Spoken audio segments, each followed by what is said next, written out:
नमस्कार, मैं हूं doctor Aditya Jindal. I am a chest specialist practising in Jindal chest clinic Chandigarh and आज हम बात करेंगे अस्थमा के बारे में।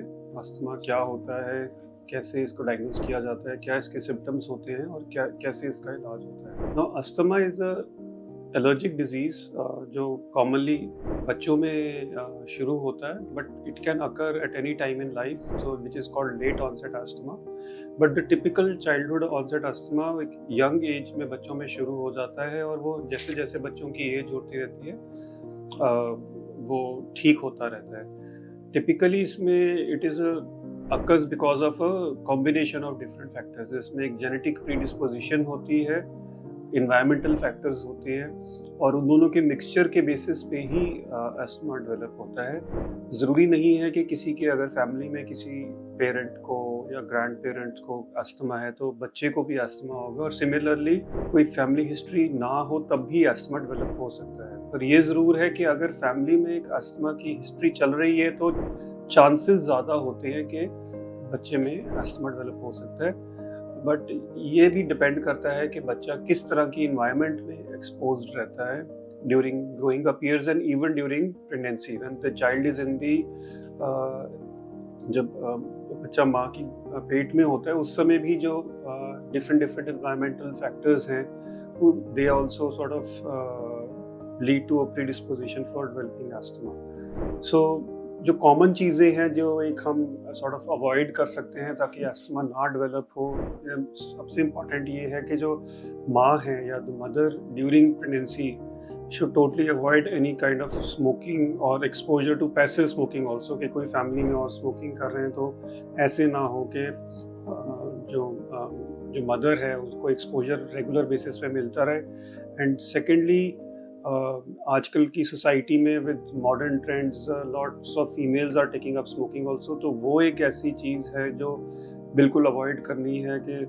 Smoking is anyways bad for the lungs in any form, but mothers के लिए specially it is very bad and it can lead to their children developing asthma future in life. Other factors हैं कि जैसे environmental air pollution है, environmental dust है, and एक बड़ा famous hypothesis या एक थ्योरी है कि हाइजीन हाइपोथेसिस, जिसको हम कहते हैं कि जो बच्चे एक फार्म इन्वायरमेंट में या रूरल इन्वायरमेंट में बड़े हुए हैं उनको अस्थमा के चांसेस कम होते हैं, और जो बच्चे एक अर्बन एनवायरनमेंट में, जैसे जो मॉडर्न अर्बन एनवायरनमेंट है जहाँ पर खूब सारे कारपेट्स एंड कर्टेन्स वगैरह से एक्सपोजर है और बार बार उनको इन्फेक्शंस नहीं होती, जिन बच्चों को बचपन में बार बार रेस्पिरेटरी ट्रैक्ट इन्फेक्शन छोटी छोटी माइनर सी होती रहती है, उससे उनकी इम्यूनिटी बिल्डअप हो जाती है और ये थ्योराइज किया गया है कि दे डू नॉट डेवलप और they have less chances of developing asthma later in life. But in areas where there is hygiene is improved, that is why it is called the hygiene hypothesis,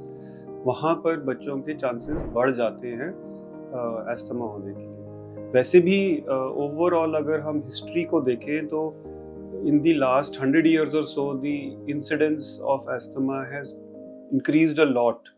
So this is one of the reasons कि जो hygiene hypothesis लाया गया कि पहले इतनी hygiene नहीं होती थी सोसाइटीज़ में, सैनिटेशन हाइजीन, और जो न्यू आई है उसके कारण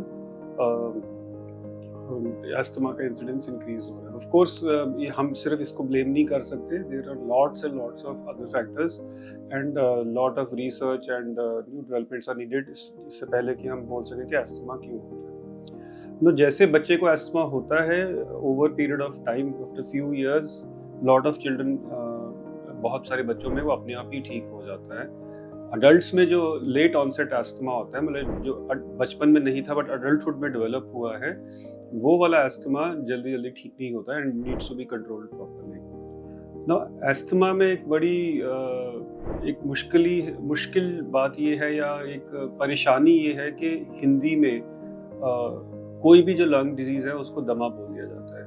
तो खास तौर पे अस्थमा में ये फर्क पड़ता है कि जो asthma is not such a serious problem like other lung diseases. For example, ILD है, interstitial lung disease, या chronic obstructive pulmonary disease COPD जिसको हम कहते हैं, जो स्मोकिंग से खास तौर पे होता है, which is very similar to asthma, but उसमें बहुत important differences होते हैं। तो commonly इन दोनों को confuse किया जाता है, and because of that lot of people sort of उसको एक जो दमा बोल के ना उस एक जिसे हम क्या कहते हैं स्टिग्मा सा क्रिएट हो जाता है, और उसके कारण lot of people do not take treatment for asthma, जो एक बहुत ही गलत बात है, क्योंकि ये इस तरह की बीमारी है जिसको अच्छे से कंट्रोल किया जा सकता है, और उससे पेशेंट की जो क्वालिटी ऑफ लाइफ है वो बहुत ज़्यादा इम्प्रूव हो सकती है, and with minimum side effects of the medicines.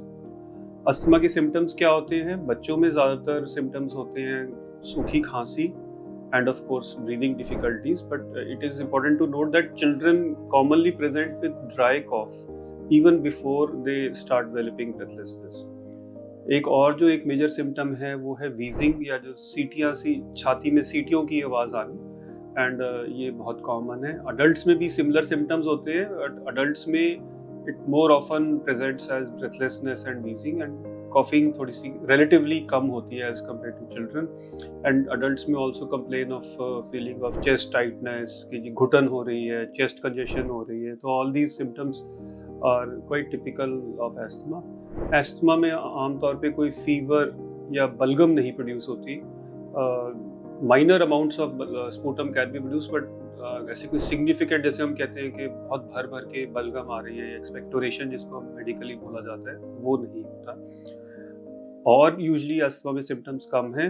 अगर बच्चों में अस्थमा प्रॉपर तरीके से कंट्रोल नहीं किया गया तो it can lead to growth retardation, मतलब कि जो बच्चे की हाइट है और जो बच्चे का वेट है, अगर उसकी ग्रोथ के टाइम पे वो नहीं कंट्रोल गया तो वो अपनी जो प्रॉपर उसमें जो स्टेचर अचीव करना है वो बच्चा नहीं कर पाता। तो इट इज़ वेरी इंपॉर्टेंट कि चाइल्डहुड में ही अगर ये प्रॉब्लम शुरू हो रही है तो उसको प्रॉपरली कंट्रोल किया जाए। जो अस्थमा के बारे में पता कैसे चलता है कि अस्थमा है या नहीं है? Diagnosis, how do you diagnose asthma? So the diagnosis of asthma is basically clinical diagnosis, मतलब कि जो डॉक्टर है, जो एक्सपीरियंस डॉक्टर है इस चीज़ में, वो एक पेशेंट की हिस्ट्री लेके, उनके सिम्टम्स के बारे में पूछ के, इनको क्या प्रॉब्लम्स हैं उनको चेक करके उसके बेसिस पे डायग्नोसिस बनाया जाता है।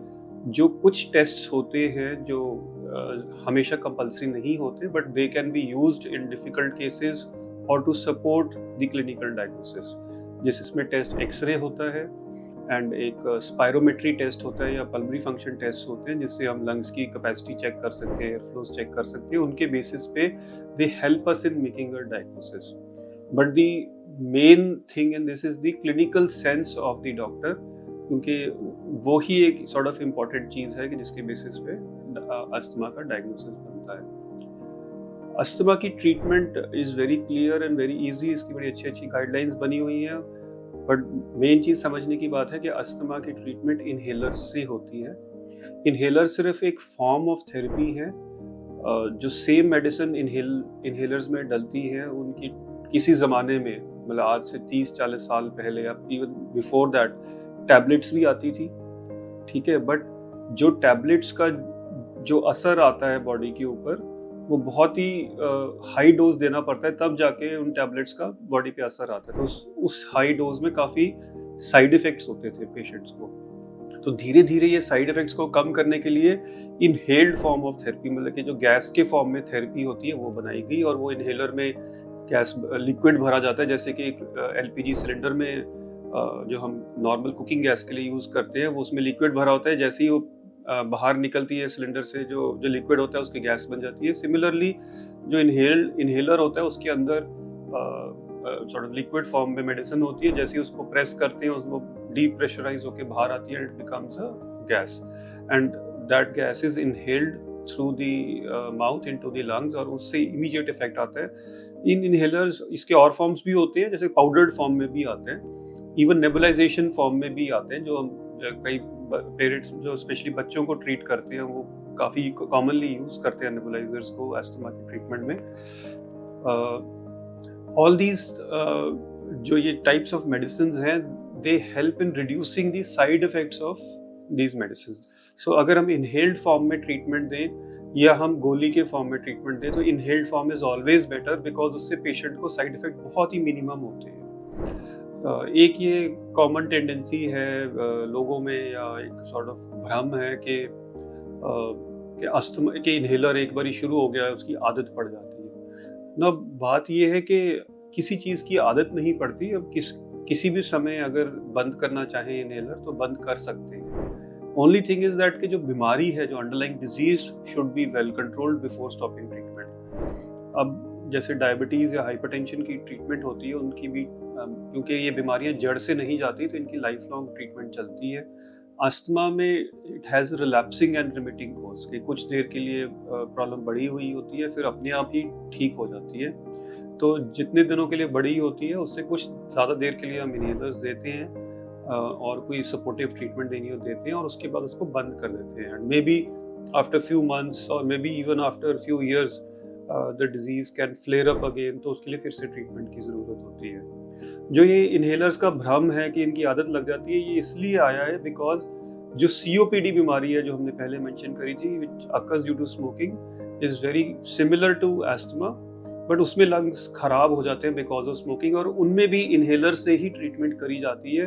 और क्योंकि वो लंग्स ऑलरेडी इतने खराब हो चुके होते हैं तो we cannot stop treatment there. So in those cases treatment has to be continued for practically lifelong depending on the severity of the disease and क्योंकि हिंदी में दोनों को दमा कह देते हैं कॉमनली, इसलिए एक ये धीरे धीरे ओवर द इयर्स एक ये सॉर्ट ऑफ रूमर या कह लीजिए इसको, या मिस सॉर्ट ऑफ अंडरस्टैंडिंग फैल गई है कि एक बार इनहेलर शुरू हो जाएं तो उनकी आदत पड़ जाती है अस्थमा में। So that's all.